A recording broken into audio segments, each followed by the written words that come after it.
ಡಿಬೇಟ್ಗೆ ಮತ್ತೊಮ್ಮೆ ಸ್ವಾಗತ. ಗೌರಿ ಅವರೇ, ಸರ್ಕಾರ ಏನು ಮಾಡಬೇಕು ಅಂತೀರಿ ತಾವು? ತುಂಬಾ ಒಳ್ಳೆ ಪ್ರಶ್ನೆ. ಯಾಕೆಂದ್ರೆ ಇಂಥ ಸಂದರ್ಭದಲ್ಲಿ ಇಂಥ ಘಟನೆ ಆದಾಗ ಸರ್ಕಾರ ಬಾಬಲ್ವಾಡಿ ಇನ್ಸಿಡೆಂಟ್ ಅದನ್ನ ಹೇಳ್ತಾ ಇದ್ದೆ. ಮೊದಲನೇದಾಗಿ ಯಾರು ಕಂಪ್ಲೇಂಟ್ ಕೊಡ್ಲಿ, ತಂದೆ ಬಂದು ಕೊಡ್ಲಿ ಅಥವಾ ತಾಯಿ ಬಂದು ಕೊಡ್ಲಿ ಅಂತ ಕಾಯಬಾರ್ದು. ಸರ್ಕಾರಕ್ಕೆ ಪವರ್ ಇದೆ, ಪೊಲೀಸ್ ಅವ್ರಿಗೆ ಹೋಗಿ ತಕ್ಷಣ ಅಪರಾಧಿನ ಅರೆಸ್ಟ್ ಮಾಡಬೇಕು, ಪನಿಷ್ಮೆಂಟ್ ಕೊಡಬೇಕು, ಸರಿಯಾದ ಶಿಕ್ಷೆಯನ್ನು ಕೊಡಬೇಕು. ಅಲ್ಲ, ಅದು ಅಷ್ಟಿಂದಲೇ ಇದೊಂದು this is A social problem. ಇದೊಂದು ಸಾಮಾಜಿಕ ಪಿಡುಗು. ಇದನ್ನ ಕಾನೂನಿಂದ ಮತ್ತು ಈ ರೀತಿ ಒಂದು ಕೇಸ್ ತಗೊಂಡು ಕಂಪ್ಲೇಂಟ್ ತಗೊಂಡು ಅರೆಸ್ಟ್ ಮಾಡಿ ಯಾರು ಶಿಕ್ಷೆ ಆದ ತಕ್ಷಣ ನಿಂತು ಹೋಗುತ್ತಾ? ಇಲ್ಲ, ಖಂಡಿತ ಇಲ್ಲ ಸರ್. ನಾನು ಯಾಕೆ ಇದನ್ನ ಹೇಳ್ತಿದ್ದೀನಿ ಅಂದ್ರೆ ಇದೊಂದೇ ಇದರಿಂದ ಬಗೆಹರಿಯುತ್ತೆ ಅನ್ನೋ ನನ್ನ ಉದ್ದೇಶ ಅಲ್ಲ. ಮೌಲ್ಯಗಳಲ್ಲಿ ಬದಲಾವಣೆ ಆಗ್ಬೇಕು. ಆ ಪಾಯಿಂಟಿಗೆ ನೆಕ್ಸ್ಟ್ ಬರ್ತೀನಿ. ಆದ್ರೆ ಕನಿಷ್ಠ ಆಬಲ್ವಾಡಿ ಘಟನೆ ನಡೆದಾಗ ಆ ಧವಲನ ರಾಮಕೃಷ್ಣನ ಹಿಡಿದು ಅರೆಸ್ಟ್ ಮಾಡಿದ್ರೆ ಕನಿಷ್ಠ ಒಂದು ಭಯ ಬರ್ತಿತ್ತು. ಭಯ ಬಂದು ಹೌದಪ್ಪ ಹಿಂಗಾಗುತ್ತೆ, ಸರ್ಕಾರಗಳು ಇವತ್ತು ಈ ತರದೊಂದು ಆಕ್ಷನ್ ತಗೊಳ್ತವೆ ಅನ್ನೋ ತರದ್ದಾಯ್ತು ಆಗ್ತಿತ್ತು. ಆದ್ರೆ 2 ತಿಂಗಳಾದ್ರೂ ಕೂಡ ಅರೆಸ್ಟ್ ಮಾಡಿಲ್ಲ, ಆ ಸ್ಪಾಟಿಗೆ ಹೋಗಿಲ್ಲ. ಇದಕ್ಕೆ ಸಾಮಾಜಿಕ ಸಂಘಟನೆಗಳು, ಮಹಿಳಾ ಸಂಘಟನೆಗಳೇ ನಿಂತ್ಕೊಂಡು ಹೋರಾಟ ಮಾಡ್ಬೇಕಾಗಿ ಬಂತು. ಆಮೇಲೆ ಇದರಲ್ಲಿ ಕೂಡ ಪ್ರತಿಷ್ಠಿತವಾಗಿರುವ ಎಲ್ಲಾ ರಾಜಕಾರಣಿಗಳು ಇದ್ರ ವಿರುದ್ಧ ಏನ್ ಮಾತಾಡ್ಲಿಲ್ಲ. ಮೇಡಮ್ ಆಗ್ಲಿ ಮೆನ್ಷನ್ ಮಾಡೋದು, ನಾನು ಮೆನ್ಷನ್ ಮಾಡೋದಿಲ್ಲ. ಎಲ್ಲರೂ ಕೂಡ ಇದು ಮರ್ಯಾದೆ ಹತ್ಯೆ ಅಲ್ಲ, ಅವಳು ಸತ್ತೋಗಿದ್ದಾಳೆ ಅನ್ನೋ ತರದನ್ನ ಸ್ಟೇಟ್ಮೆಂಟ್ ಕೊಟ್ಟರು. ಹೋಗ್ಲಿ, ಸತ್ತೋಗಿದ್ದಾಳಾದ್ರೂ ಸುಮ್ಮನೆ ಯಾಕೆ ಸತ್ತೋದ್ಲು ಅಂತ ಒಂದು ಯೋಚನೆನೂ ಬರಲಿಲ್ಲ. ಇದು ಸಾಮಾಜಿಕ ಸಂಘಟನೆಗಳು ಹೇಳಿದ ಮೇಲೆ ಆಯ್ತು. ಆದ್ರೆ ಮೌಲ್ಯಗಳು ಅಂತ ಏನ್ ಹೇಳಿದೆ ಅಂದ್ರೆ, ಆ ಪಾಯಿಂಟಿಗೆ ಬರೋದಾದ್ರೆ ಫಸ್ಟ್ ರೆಸ್ಪಾನ್ಸಿಬಿಲಿಟಿ ಸರ್ ಇದು ಪೊಲೀಸರದು, ಅದು ಅವ್ರು ಮಾಡಬೇಕಿರುತ್ತೆ. ಸುಮಾರು ಕಡೆ ಇದನ್ನ ಮಾಡ್ತಿಲ್ಲ. ಯಾಕಂದ್ರೆ ನಾನು ಮಹಿಳಾ ಸಂಘಟನೆ ಆಗಿ ಮಹಿಳೆಯರ ಮೇಲೆ ಆಗುವಂತ ಒಂದು ಸಣ್ಣ ಘಟನೆಗೂ ಕೂಡ ನಾವು ದಂಡನ ಕಟ್ಕೊಂಡು ಪೊಲೀಸ್ ಸ್ಟೇಷನ್ಗಳಿಗೆ ಹೋಗಿ ಇದನ್ನ ನೀವು ಮಾಡ್ಕೊಳ್ಳಿ, ಯಾಕೆ ಇದನ್ನ ನೀವು ಕಂಪ್ಲೇಂಟ್ FIR ಆಗ್ತಿಲ್ಲ, ಯಾಕೆ ಮಹಿಳೆ ಇದನ್ನ ಮಾಡ್ತಿಲ್ಲ ಅನ್ನೋ ತರ ಪ್ರಶ್ನೆ ಮಾಡಿದ ಮೇಲೆನೆ ಅದಾಗೋದು. ಸುಮಾರು ಸತಿ ಹಂಗೆ ಮಾಡಿದಾಗ್ಲೂ ಕೂಡ ಆಗೋದಿಲ್ಲ. ಒಂದೇ ಪಾಯಿಂಟ್. ಎರಡನೇ ಪಾಯಿಂಟ್ ಏನಂದ್ರೆ ಮೌಲ್ಯಗಳು. ಈಗ ಆಗ್ಲಿಂದ ಮಾತಾಡ್ತಾ ಇದ್ದೀವಿ. ಈಗ ಮಹಿಳೆ ಅಂದ್ರೆ ಯಾವ ತರ ಇದೆ, ಹೊಟ್ಟೆಲ್ಲೇ ಗಂಡೋ ಹೆಣ್ಣೋ ಅಂತ ನೋಡಿ ಹೆಣ್ಣಾದ್ರೆ ಅದನ್ನ ಭ್ರೂಣದಿಂದ ಸಾಯಿಸುವಂತ ಇದಿದೆ ಮೌಲ್ಯಗಳು. ಅಂದ್ರೆ ಏನು, ಮಹಿಳೆ ಅಂದ್ರೆ ಇಲ್ಲಿ 2ನೇ ದರ್ಜೆಯವಳು, ಪಿತೃಪ್ರಧಾನತೆ, ಪುರುಷ ಮೇಲೆ ಮಹಿಳೆ ಕೀಳು. ಮಹಿಳೆ ಇಲ್ಲಿ ಅದು ಅವಳಿಗೇನು ಇಂಪಾರ್ಟೆನ್ಸ್ ಇಲ್ಲ. ಮೊದಲು ನೋಡ್ಕೊಳ್ಳೋದು ಯಾರು, ಗಂಡು ಮಗ. ಹಂಗ ಗಂಡು ಮಗ ಅಲ್ಲ, ನೀವ್ ಹೇಳ್ತೀವಿ ಸರ್, ಹಂಗಿಲ್ವಲ್ಲ. ಹಂಗಿದ್ರೆ ಯಾಕೆ ಭ್ರೂಣ ಹತ್ಯೆಗಳಾಗ್ತಿತ್ತು, ಯಾಕೆ ಆಸಿಡ್ ಹಾಕಿ ಕೊಲ್ತಾ ಇದ್ರು ಮಹಿಳೆಯರನ್ನ, ಯಾಕೆ ದಿನನಿತ್ಯ ಮಹಿಳೆಯರು ಪೊಲೀಸ್ ಸ್ಟೇಷನ್ಗೆ ಹೋಗ್ತಿದ್ರು ಡೊಮೆಸ್ಟಿಕ್ ವೈಲೆನ್ಸ್?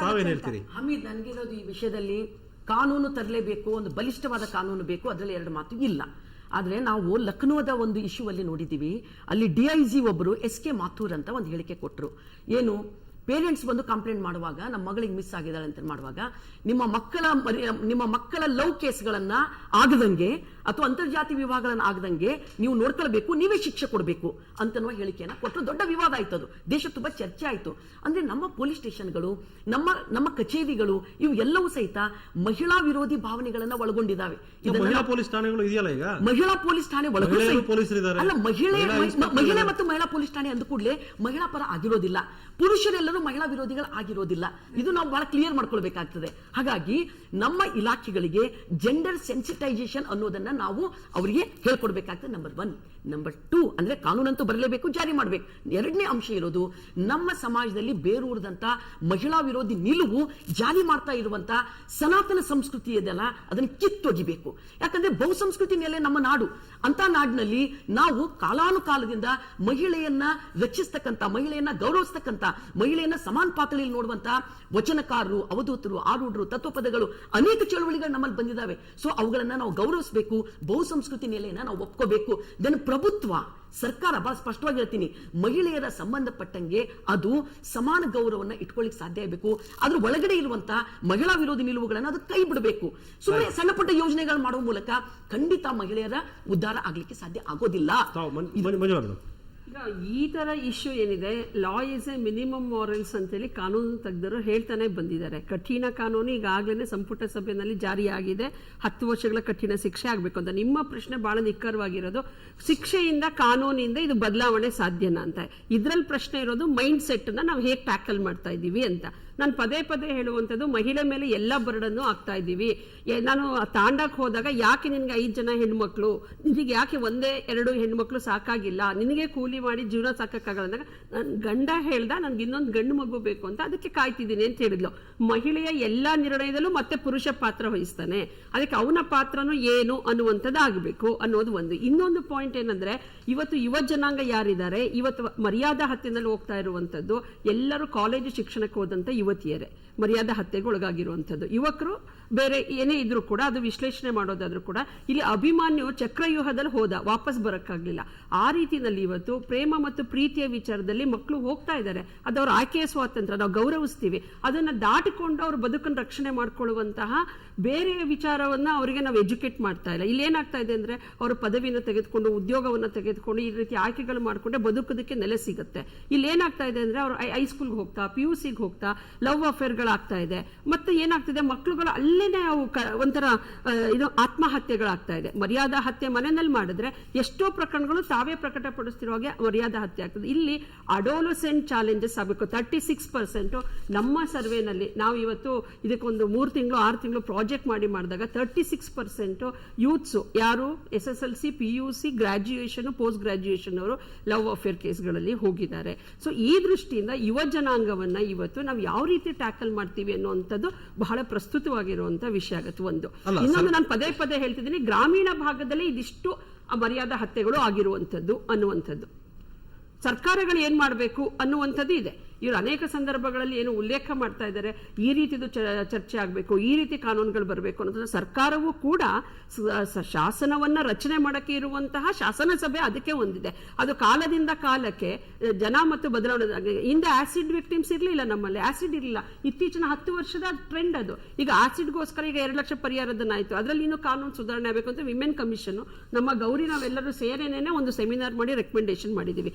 ಗೌರಿ ಅವರೇನೋ ಇವಾಗ ಮಾತಾಡಿದ್ರು ಅಂದ ಕೂಡಲೇ ನಾವೆಲ್ಲ ಅಲ್ಲ, ನಾನು ಹೇಳ್ತೀವಿ ಅದೆಲ್ಲ ಪ್ರಶ್ನೆ. ನಾವೆಲ್ಲ ಒಟ್ಟಿಗೆ ಒಂದಷ್ಟು ಮಹಿಳೆಯರ ಇಶ್ಯೂಸ್ ಅಲ್ಲಿ ಒಟ್ಟಿಗೆ ಕೆಲಸನೂ ಮಾಡಿದೀವಿ. ಯಾರೋ ಎಲ್ಲರೂ ಒಟ್ಟಾಗಿ ಮಾಡಿದಾಗಲೇ ಏನಾದರೂ ಒಂದು ಸಮಸ್ಯೆ ಪರಿಹಾರ ಆಗುತ್ತೆ. ಹಾಗಾಗಿನೇ ನಾನು ಎಲ್ಲರ ಟೀಕೆಗಳನ್ನು ಸ್ವಾಗತಿಸ್ತೀನಿ ಅಂತ ನನ್ನ ಟೀಕೆಗಳನ್ನು ಮಾಡಿರುವಂತ ಇಲ್ಲಿವರೆಗೂ ನಾನು ಸ್ವಾಗತಿಸ್ತಾ ಇದ್ದೀನಿ. ನಂಗೇನ್ ಬೇಜಾರಿಲ್ಲ. ಆದ್ರೆ ಇರುವಂತ ಮಿತಿನಲ್ಲಿ ಯಾವ್ದು ಫೋಕಸ್ ಆಗ್ಬೇಕು ಅನ್ನುವಂಥದ್ದು, ಇವತ್ತಿನ ರಿಲೆವೆಂಟ್ ಬರ್ನಿಂಗ್ ಇಶ್ಯೂ ಯಾವುದು, ಅದಕ್ಕೆ ಟ್ಯಾಕಲ್ ಮಾಡಕ್ಕೆ ಪಾಯಿಂಟ್ ನಂಬರ್ 1, 2, 3 ಏನು ಅನ್ನುವಂಥದ್ದು ಪ್ರಯಾರಿಟಿ ಆಗ್ಬೇಕು.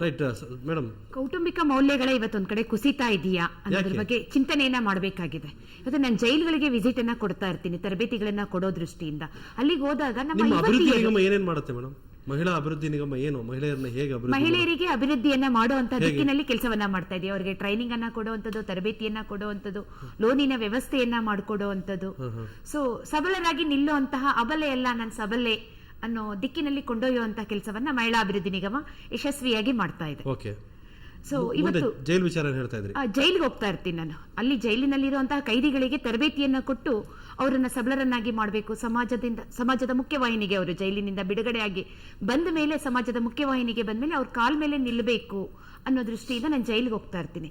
ಈಗ ಜೈಲುಗಳಲ್ಲಿ ನಾನು ನೋಡಿದಾಗ ತುಂಬಾ ಯುವತಿಯರು ಇನ್ನ 20 ವರ್ಷ, 25 ವರ್ಷ, 23 ವರ್ಷ, ಇಂತಹ ಟೋಟಲಿ ಒಂದು 30-35 ವರ್ಷದ ಒಳಗಡೆ ಇರುವಂತಹ ಸುಮಾರು ಜನ ಯುವತಿಯರು ಈ ಲವ್ ಅಫೇರ್ಸ್ಗಳಿಗೆ ಬಿದ್ದಂಥವ್ರು, ಅನೈತಿಕ ಸಂಬಂಧಗಳಿಂದ ಒಳಗಾದಂಥವ್ರು ಇವತ್ತೆಲ್ಲ ಇದ್ದಾರೆ. ಆ ಕಾರಣದಿಂದ ನಾವು ಮೌಲ್ಯಗಳನ್ನ, ವ್ಯಾಲ್ಯೂಸ್ ಅನ್ನ ಜಾಸ್ತಿ ಮಾಡಬೇಕು. ಕಾನೂನು ಬೇಕು ಮತ್ತೆ ಒಂದು ಮಸೂದೆ ರಚನೆ ಆಗ್ಬೇಕಾಗಿದೆ. ಒಂದೇ ಒಂದು ನಿಮಿಷ ಅಮಿತ್ ಅವರೇ, ಇದು ಕೇಂದ್ರ ಸರ್ಕಾರ ಮಸೂದೆಯನ್ನ ತರಬೇಕು ಅಂತ ಹೋದಾಗ ಕಾಂಗ್ರೆಸ್ ಸರ್ಕಾರ ಅದನ್ನ ವಿರೋಧವನ್ನ ಮಾಡಿದೆ. ಅದು ಕಮಲ್ನಾಥ್ ಅವರು ಇರಬಹುದು, ಕಪಿಲ್ ಸಿಬಾಲ್ ಅವರು ಇರ್ಬೋದು, ಮನೋಹರ್ ಸಿಂಗ್ ಅವರು ಇರ್ಬೋದು, ಇವರು 3 ಜನ ಕೂಡ ತೀವ್ರವಾಗಿ ಈ ಮಸೂದೆಯನ್ನ ಮಂಡನೆಯನ್ನ ಮಾಡೋದಕ್ಕೆ ಬಿಟ್ಟಿಲ್ಲ. ಈ ಇಂತಹ ಮಸೂದೆಗಳು ಬಂದಂತ ಸಂದರ್ಭದಲ್ಲಿ ಅಟ್ಲೀಸ್ಟ್ ಆಗುವಂತದನ್ನ ಕಡಿಮೆಯನ್ನ ಪೂರ್ತಿ ಕಂಟ್ರೋಲ್ ಮಾಡಕ್ ಆಗಲಿಲ್ಲ ಅಂದ್ರೆ ಕೂಡ ಕಡಿಮೆಯನ್ನ ಮಾಡೋದಕ್ಕಾದ್ರೂ ಸಾಧ್ಯ ಆಗುತ್ತೆ. ಸ್ತ್ರೀಯರಿಗೆ ಸಂಬಂಧಿಸಂಗೆ ಯಾವುದೇ ವಿಚಾರಗಳು ಬಂದಾಗ, ಅದು ಇದು ವರದಕ್ಷಿಣೆ ಇರ್ಬೋದು, ಆಸಿಡ್ ಎನಿಥಿಂಗ್ ಬಂದಾಗಲೂ ಕೂಡ ನಮ್ಮೆಲ್ಲರ ಧ್ವನಿ ಒಂದಾಗಿರ್ಬೇಕು. ಪಕ್ಷಭೇದ ಮರೆತು ಎಲ್ಲಾ ಸ್ತ್ರೀ ಸಂಘಟನೆಗಳಿರ್ಬೋದು, ಆಯೋಗ ಇರ್ಬೋದು, ಅಭಿವೃದ್ಧಿ ನಿಗಮ ಇರ್ಬೋದು, ಎಲ್ಲರೂ ಒಂದು ಧ್ವನಿಯಾಗಿ ನಾವು ಹೋರಾಟ ಮಾಡಿದ್ರೆ ಮಾತ್ರ ಅದು ಒಂದು ದೊಡ್ಡ ಶಕ್ತಿಯಾಗಿ ಪರಿವರ್ತನೆ ಆಗೋಕೆ ಸಾಧ್ಯ.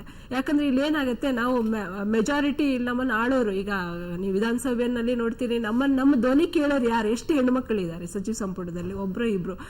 ಆ ತರದಲ್ಲಿ ಇದ್ದಾಗ ನಾವೆಲ್ಲ ಒಂದಾಗಿ ಒಂದು ಹೋರಾಟ ಮಾಡಿದಾಗಲೇ ಇದರಲ್ಲಿ ಯಶಸ್ಸು ಸಿಗ್ಬೋದು. ಒಂದು ಇನ್ನೊಂದೇನಾಗತ್ತೆ ಅಂತ ಹೇಳಿ, ಈಗ ಮರ್ಯಾದಾ ಹತ್ಯೆ ಅಂತ ಪ್ರಕರಣದಲ್ಲಿ ನಾನು ಎಷ್ಟೇ ಬಾರಿ ಓದಿದ್ದೀನಿ, ಈ ರೀತಿ ಹತ್ಯೆಗಳಾದಾಗ ಬಂದು ಸ್ವತಃ ಅವರನ್ನ ಅಭಿನಂದಿಸುವಂತ ಕೆಲಸಗಳು ಆಯಾ ಊರುಗಳಲ್ಲಿ ನಡೀತಾ ಇರ್ತವೆ. ಎಲ್ಲಿವರೆಗೆ ಒಬ್ಬ ವ್ಯಕ್ತಿ ತಾನು ಮರ್ಡರ್ ಮಾಡಿದ್ದು ಅದು ಕೂಡ ಬಹಳ ಮರ್ಯಾದೆ ಹೋಗುವಂತ ಕೆಲಸ, ಅದು ತುಂಬಾ ಕೆಟ್ಟದಂತ ಅತ್ಯಂತ ಹೀನವಾದಂತ ಕೆಲಸವನ್ನ ನಾನು ಮಾಡಿದ್ದೀನಿ ಅನ್ನುವಂಥದ್ದು ಅವರಿಗೆ ನಾವು ಎಲ್ಲಿವರೆಗೆ ನಾವು ಅಂದ್ರೆ ಅದು ಅವರಿಗೆ ಮನವರಿಕೆ ಆಗೋದಿಲ್ವೋ ಅಲ್ಲಿವರೆಗೆ ಇಂತಹ ಹತ್ಯೆ ಪ್ರಕರಣಗಳು ನಡೀತಾನೆ ಇರ್ತವೆ. ಯಾಕಂದ್ರೆ ನಮ್ಗೆ ಒಂದು ಪ್ರೀತಿಸಿ ಮದುವೆ ಆಗೋದೇ ಮರ್ಯಾದೆ ಅಂತ ಅನ್ಸುತ್ತೆ, ಬಟ್ ಅಲ್ಲೂ ಒಂದು ಕಡೆಗೂ ಅವರು ಮರ್ಡರ್ ಮಾಡೋದು ಅದು ಕೆಟ್ಟದಂತ ಅನಿಸ್ತಾ ಇಲ್ಲ ಅವರಿಗೆ. ನನ್ಗೆ ನೀವು ಹೇಳಿದಾಗ ಇದು ಸಾಮಾಜಿಕ ಪಡುಗು, ಸೋಷಿಯಲ್ ಅವೇರ್ನೆಸ್ ತುಂಬಾ ಇಂಪಾರ್ಟೆಂಟ್ ಇದಕ್ಕೆ. ನಮ್ಮ ಲಿಟ್ರಸಿ ರೇಟ್, ಎಸ್ ನನ್ಗೆ ಆತರ ಅವಕಾಶ ಸಿಕ್ಕಿದ್ರೆ definitely I will take an initiative ಅಂತ ಅನ್ಸುತ್ತೆ. Literacy towards this is very important. ನೀವು ನೋಡ್ತೀರಾ ಇವನ್ ಎಜುಕೇಟೆಡ್ ಪೀಪಲ್ ಕೂಡ ಇದಕ್ಕೆ ಬಲಿ ಆಗ್ತಾ ಇದ್ದಾರೆ. ಇಟ್ ಇಸ್ ನಾಟ್ ಜಸ್ಟ್ ಒಂದು ಗ್ರಾಜುಯೇಷನ್ ಎಜುಕೇಶನ್ ಅಂತ ಅಲ್ಲ, ಇಟ್ ಇಸ್ ಸಾಮಾಜಿಕ ಕಳಕಳಿಯಿಂದ ನಾವು ಎಜುಕೇಟ್ ಮಾಡಿದಾಗ people around you have to stop telling you this is wrong. Right madam, thank you Shweta, thank you madam. ಜಾತಿ ವ್ಯವಸ್ಥೆ ಮತ್ತು ಮಹಿಳೆಯರಿಗೆ ಸಂಬಂಧಪಟ್ಟದ್ದು ಇವೆರಡೂ ಅಂಶಗಳನ್ನ ಸರ್ಕಾರ ಗಂಭೀರವಾಗಿ ತಗೊಂಡು ನಿರ್ನಾಮ ಮಾಡದೇ ಇದ್ರೆ ಜಾತಿ ವ್ಯವಸ್ಥೆಯನ್ನ ಖಂಡಿತ thank you Leela, thank you Sarojini madam, Manjula, thank you Gauri, thank you Sharada, thank you Shweta, ಎಲ್ಲರಿಗೂ thank you so much. So ಎಲ್ಲರ ಪ್ರಕಾರ ಒಂದು ಪ್ರಬಲ ಕಾನೂನು ಬೇಕು ಮತ್ತು ಸಾಮಾಜಿಕ ಜವಾಬ್ದಾರಿ ಎಲ್ಲರ ಮೇಲೂ ಇದೆ. ಕೇವಲ ಮಹಿಳೆಯರಷ್ಟೇ ಅಲ್ಲ, ಮಹಿಳೆಯರ ಜೊತೆ ಪುರುಷರು ಕೈ ಜೋಡಿಸಿ ಮಹಿಳೆಯರ ಹಕ್ಕುಗಳನ್ನು ಕಾಪಾಡೋ ಜವಾಬ್ದಾರಿ ಎಲ್ಲರ ಮೇಲೂ ಇದೆ. ಈ ರೀತಿ ಹತ್ಯೆ ಮಾಡೋದ್ರಿಂದ ಯಾವುದೇ ಸಮಾಜ ಅಥವಾ ಯಾವುದೇ ವ್ಯವಸ್ಥೆ ಸುಧಾರಿಸೋದಿಲ್ಲ. ಅದರ ಸುಧಾರಣೆಗೆ ಬೇಕಾದ ಏನೆಲ್ಲ ಕ್ರಮಗಳನ್ನು ಕೈಗೊಳ್ಳಬೇಕು ಅದು ಸರ್ಕಾರದ ಜವಾಬ್ದಾರಿ ಗೊತ್ತು, ಜೊತೆಗೆ ಸಮಾಜದಲ್ಲಿರುವ ನಮ್ಮೆಲ್ಲರ ಜವಾಬ್ದಾರಿನೂ ಕೂಡ ಒಂದು ಅನ್ನೋದು ನಮ್ಮೆಲ್ಲ ಅತಿಥಿಗಳ ಅಭಿಪ್ರಾಯ. ಇದಿಷ್ಟು ಇವತ್ತಿನ ಬಿಗ್ ಡಿಬೇಟ್. ನಾಳೆ ಮತ್ತೆ ಭೇಟಿಯಾಗೋಣ. ಕಣಕಣ ಸುದ್ದಿಗಾಗಿ ನೋಡ್ತಾ ಇರಿ ಸುವರ್ಣ ನ್ಯೂಸ್ 24.